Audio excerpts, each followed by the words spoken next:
Manifestantes foram às ruas em protesto no Brasil e nos Estados Unidos. Enquanto os americanos protestaram contra o governo do presidente Donald Trump, no Brasil, na Avenida Paulista, aliados do ex-presidente Jair Bolsonaro foram às ruas em defesa da anistia dos manifestantes do 8 de janeiro.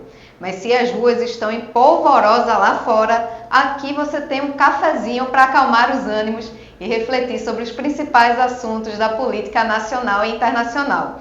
E para me ajudar nessa missão, eu trouxe o repórter de política da Folha de Pernambuco, Rico Viana. Tudo bom, Rico? Tudo bem, Carol. Prazer estar aqui mais uma vez, meu segundo cafezinho, me sinto honrado. Já vai colocando aí na conta, viu, Rico? E quem sempre está aqui com a gente é o professor e ex-secretário da Prefeitura do Recife, Governo do Estado, Luiz Otávio. Tudo bom, professor? Boa tarde.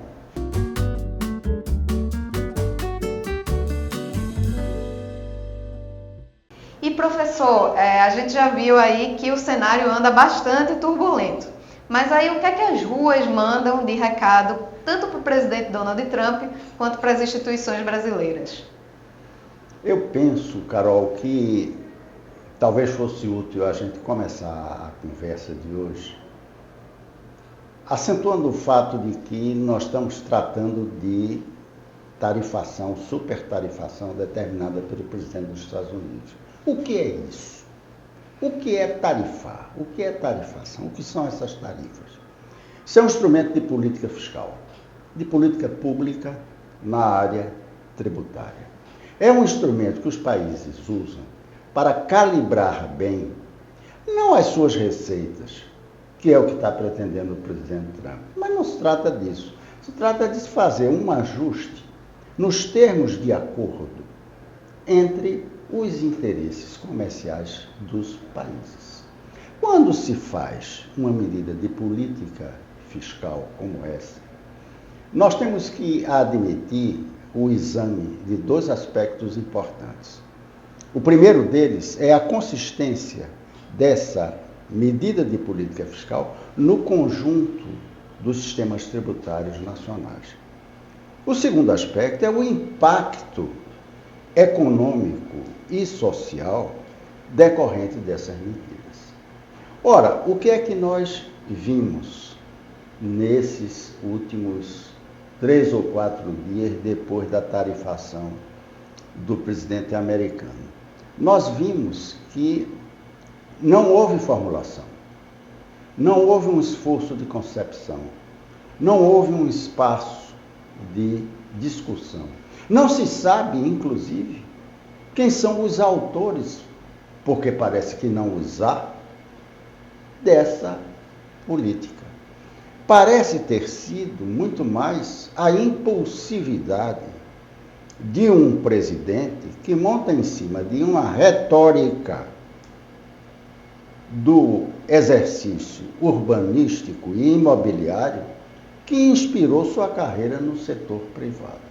Mas que esse é o primeiro aspecto de risco perigoso que eu identifico numa medida de política fiscal que foi jogada ao ar sem o devido preparo e sequer sem a devida discussão com os parceiros, aliás, tradicionais dos Estados Unidos.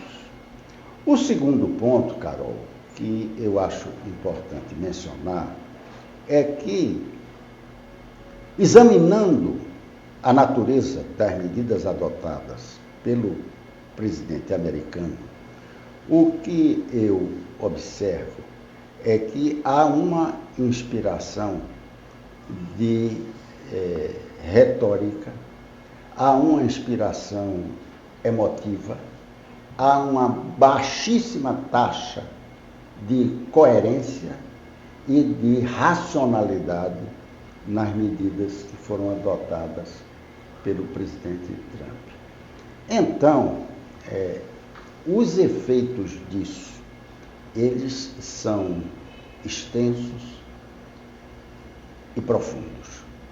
Eles são extensos porque eles vão atingir o mundo todo.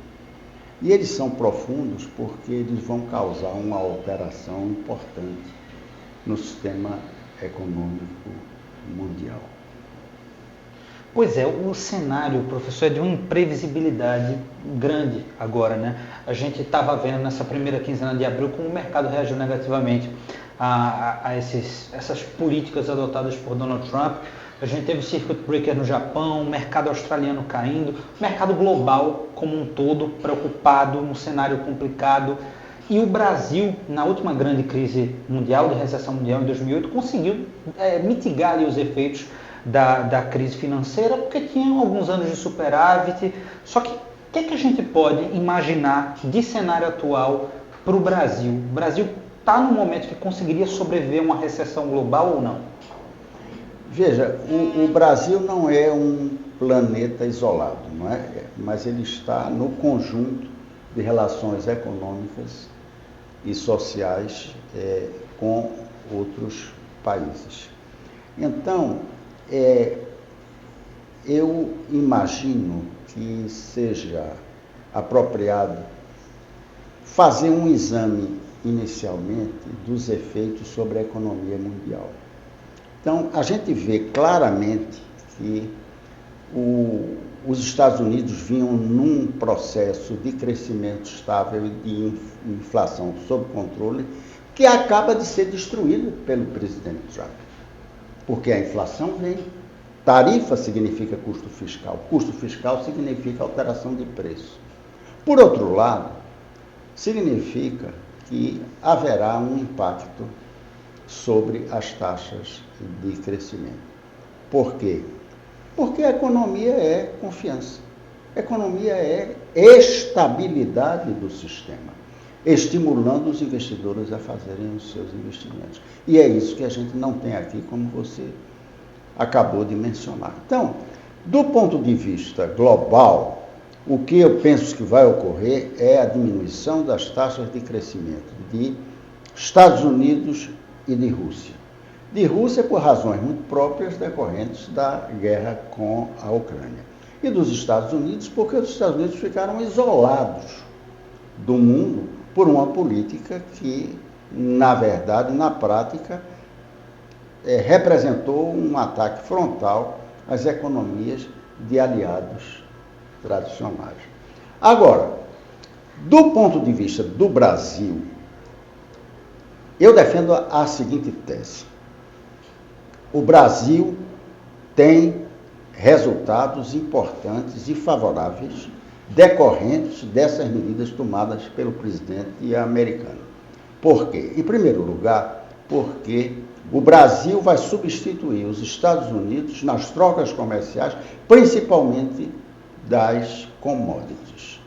Porque as commodities brasileiras, que são um setor moderno e competitivo, ele vai rapidamente substituir os Estados Unidos na oferta de commodities de alimentos para colocar na mesa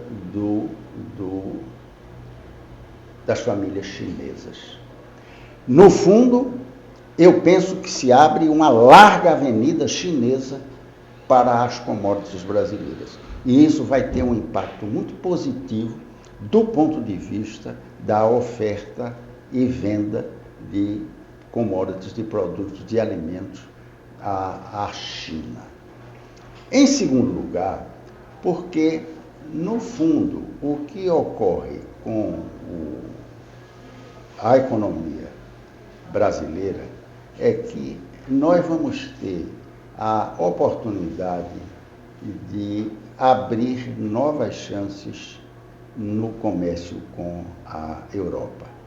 E aí eu acho que merece uma reflexão o seguinte: a Europa, ela vem num certo processo de decadência.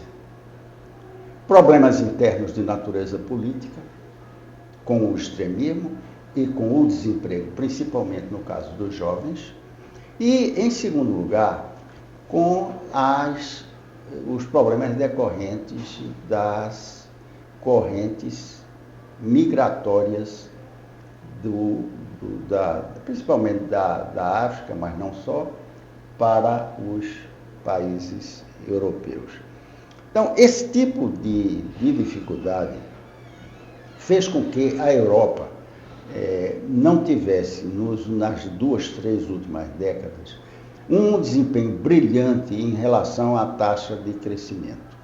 Então, eu penso que, em função de tudo quanto está acontecendo na política internacional, por conta das medidas do presidente americano, a Europa vai criar forças, vai gerar condições internas para aproveitar a chance e restaurar, reinaugurar um processo de crescimento que andava atrapalhado por conta desses fatores que eu mencionei. Em relação ao governo Lula, por exemplo, professor, a gente está vendo que o governo está tendo muita dificuldade na economia, né? Principalmente em trazer os efeitos dos números da economia para a vida da população. Politicamente, essas medidas que Trump está adotando, que o senhor fala que vai ter benefícios positivos para o Brasil, podem ter um impacto positivo para o governo Lula? Trump é a salvação de Lula. Curiosamente, né, professor? Na verdade, Trump vai salvar o governo Lula. Por quê? Porque vai abrir uma avenida chinesa, vai ampliar as oportunidades de investimento aqui no Brasil, vai possibilitar a renegociação do acordo Mercosul-União Europeia e vai estabelecer novos paradigmas do ponto de vista político. O perfil do presidente Trump, que se reproduz no Brasil, no modelo bolsonarista, é um perfil absolutamente desconectado da modernidade, absolutamente desconectado daquilo que significa a construção política no seu sentido mais profundo. Hannah Arendt, uma filósofa judia, ela dizia que política só se faz a dois. Ela dizia, a política é o ato conjunto em que eu falo com o outro. Isso foi tudo quanto Trump não fez.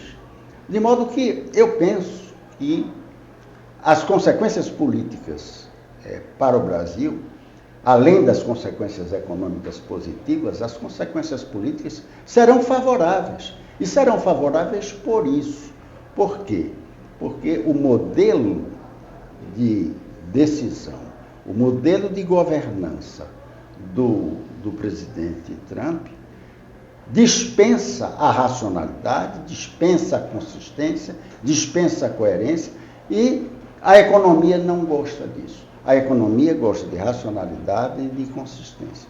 Então, o que nós vamos ter aqui em termos de benefícios econômicos produtivos para a economia brasileira vai repercutir positivamente no âmbito político e na governança da atual presidência do Lula III.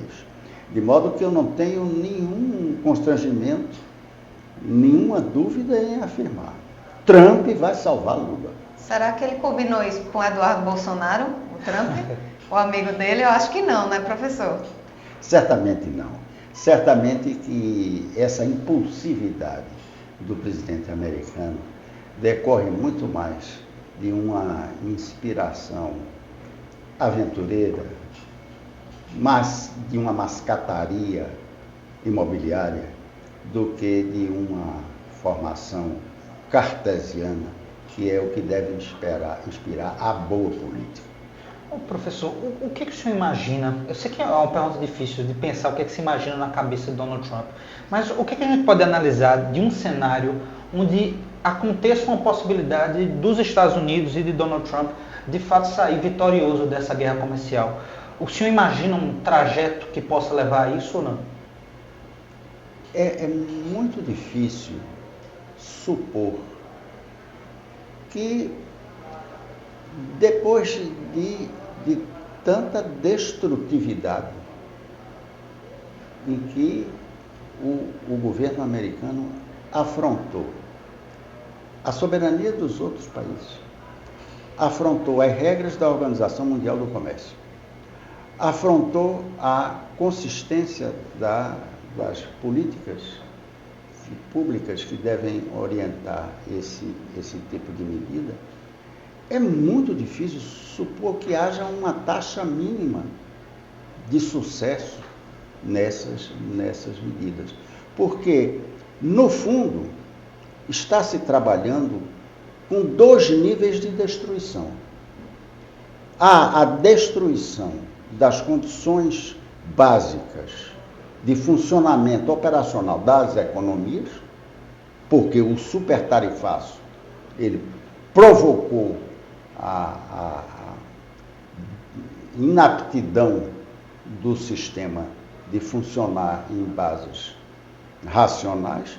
E, em segundo lugar, o fato de que isso destruiu também o clima de confiança, o ambiente negocial, que é o elemento básico, a moldura básica que dá sustentação às relações comerciais entre os países. Então, além de destruir operacionalmente o sistema de negociação, ele provocou a destruição de um ambiente que é próprio do mundo negocial. Henrique falou aí que gostaria assim, de entrar na cabeça de Donald Trump para entender o que é que ele está pensando. Acho que todo mundo gostaria um pouco de ter esse poder, né? Porque inicialmente, professor, o que essas medidas de Donald Trump traz são consequências muito negativas, né? Para, enfim, quem está assistindo a gente agora, por exemplo, essa taxação significa mais imposto, significa que os produtos que vão chegar aí na sua mesa, seu celular, enfim, tudo vai ficar mais caro. E isso vai ter consequências do ponto de vista interno para o presidente.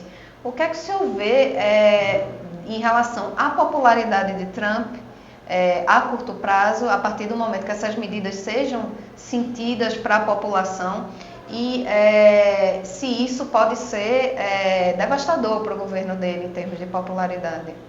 Veja, Carol, o presidente Trump, ele conta com a maioria no Congresso, ele conta com um apoio importante em estados-chave do país, ele tem a maioria dos integrantes da Suprema Corte americana.